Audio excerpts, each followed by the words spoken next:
Rihard, pirmās 2 spēles uz 0 patīkam? Nu jā, tas laikam galvenais. Mums čaļi ir talantīgi, un ja mēs noturam aizsardzības 0, mēs kādu no tā tiestīsim.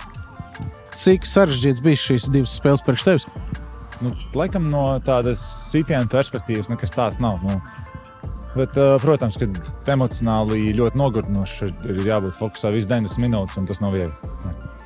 Par to, ko tu teici, ka jābūt visu laiku fokusā, kā tā komunikācija ar aizsardzības līniju veidojas? Nu, pagaidām izskatās pārliecinoši.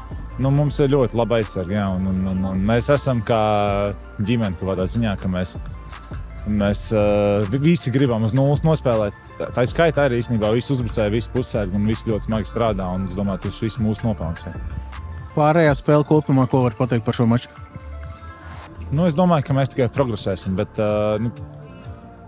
principā spēle gāja pēc mūsu plāna, nekas nebija tāds ļoti pārsteidzošs no viņa puses. Es domāju, mēs varam vēl vairāk iesist, un tad būtu bijis šī vieglāk, bet tā vienmēr ir.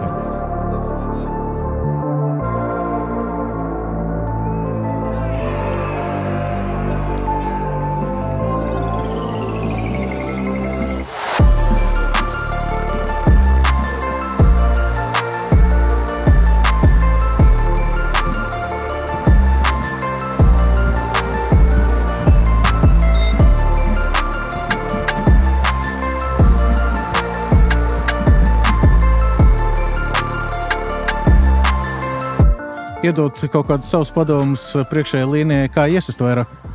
Dodot bumbu Marko, viņš iesist. Kāds plāns tagad nākamajām 2 nedēļām? Tu brauc uz izlasi, un kādi plāni ir nākamajām 2 nedēļām? Nospēlēt pēc iespējas vairāk minūtes, jā, un ļoti interesanti. Ir tā kā jauns, kaut kāds jauns, mazliet tāds svaigums droši vien būs izlasē. Būs jaunas emocijas, pastīsies, kas tur būs. Domāju, ka visiem būs labas emocijas, gribēs sev parādīt jauniem treneriem un būs ļoti interesanti. Ok, paldies. Paldies.